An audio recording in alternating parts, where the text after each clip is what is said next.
this is looking at the upper air charts. This file is actually located on Blackboard too, so you can pull this one up as well.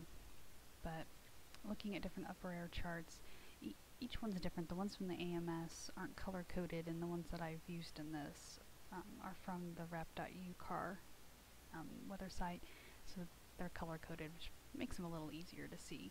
So all the greens showing you all the moisture.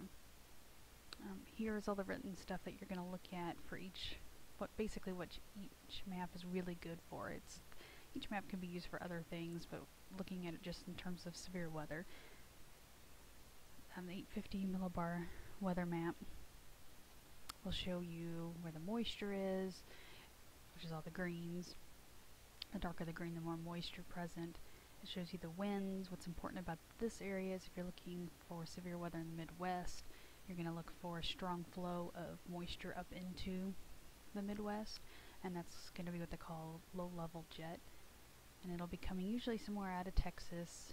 Most often it'll be more on the east side of Texas, where you're going to be able to pull up more of that moisture from the Gulf of Mexico, and you're going to be looking for winds that are 35 knots and greater.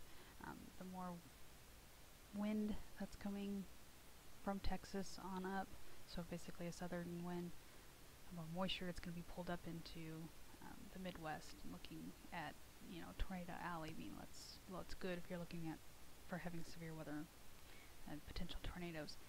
The 700 millibar level, you're going to again look for moisture, and you're going to want there to be a lot of moisture at that level. Notice on upper air charts everything's done in Celsius, and that the temperature is the top number, just like you would look at for the surface map, and the bottom number is going to be the dew point depression, which is a little bit different.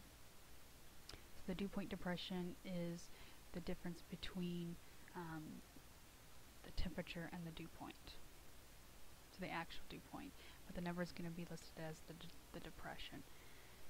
So just kind of something to remember. So when looking at the 700 millibar, you're going to look for moisture, and you're going to want more of that greens in your area.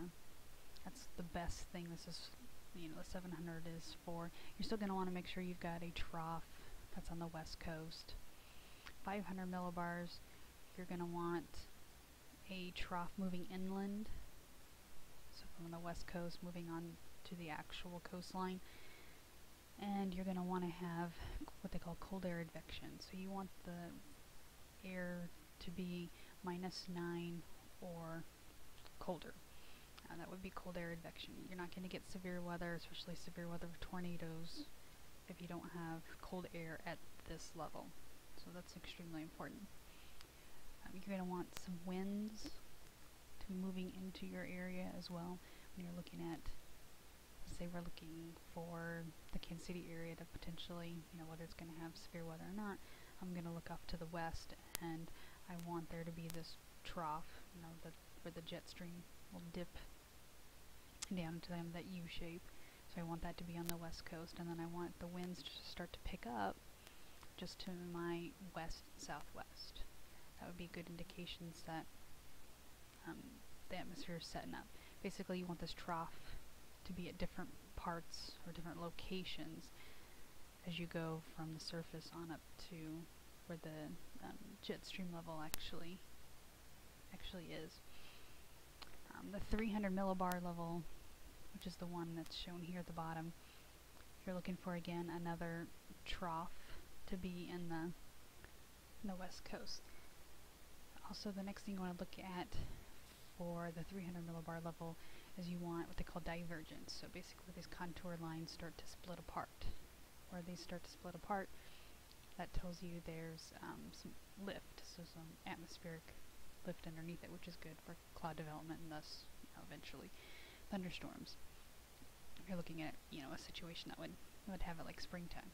You're also going to want to find where the strongest winds are, which would be get some strong winds here, and then at that divergence part that I was talking about, you have some strong winds there as well, and that's going to be a good indication of there's a lot of lift right in this area. Now heading back towards the actual trough, another good thing to look at the 300 millibar level is the tilt axis. So you find the deepest part of that U, that trough, and you draw a line in it, steepest part, if that line is oriented northwest down to the southeast, the more negative it is. The more negative the tilt axis is, the more energy that's associated with it. It means the more latent heat that can be released, thus the more strength of the storms that could be added to the potential storm. So you're going to want that negative tilt axis to be in that trough that's on the west coast. So a couple of different things to look at in that respects.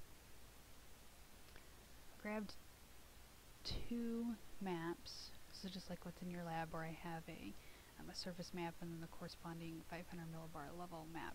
Notice the differences between the two. You're going to have Fahrenheit on the surface map. You're going to have Celsius on the 500 millibar map. In this case, our low pressure for the upper map and the low pressure that goes along with the major storm system, which is the one sitting in Missouri. The L's kind of covered by that label for the 1004 contour line. They're in different spots. So here's the surface low for that system, and here's the upper level low. You don't want them to be in the same spot. If they're in the same spot, then the system is done. It's what's called occluded, and there's not going to be any precipitation. It's just going to be shutting down. There is a low pressure in the same spot. It's not the main part of the system. So this one on the surface map is going to be fizzling out because it's sitting in the same spot. You want your atmosphere to be what's called like a slanted stacking, where at each level the low is in a different spot, which tells you there's lots of energy associated with it, so the storm's still going. This is the one that's in the Kansas City area right now, and had some rain today, and on the backside you might see a little bit of snow to go along with it, because the temperatures are going to drop and there's still a little bit of precipitation left.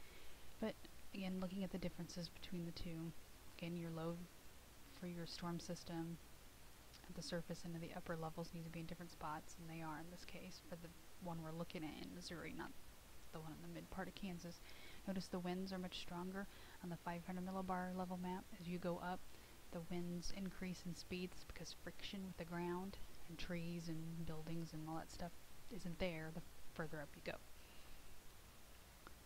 So you're going to notice that difference. Also notice that for the most part, your winds go parallel to the contour lines. Again, that has to do with the friction not being there. When you get to the surface, friction is involved, and it slows down the wind, and it has the winds cross the isobars instead of going parallel to the isobars. So that's some differences between the two.